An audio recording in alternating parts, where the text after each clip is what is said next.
Panibagong mga buto ng tao ang nakuha sa Taal Lake sa paghahanap ng mga nawawalang sabongero. Kinumpirma yan mismo ni DOJ Secretary Boying Rimulya.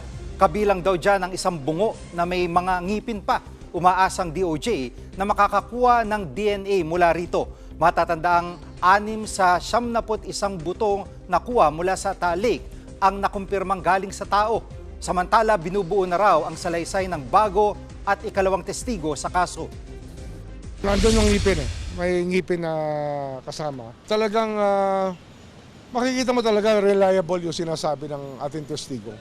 Na doon nga tinatambak ang mga tinatapon at dinidispatcha yung mga labi ng mga taong pinapatay. Hinog na yung kaso.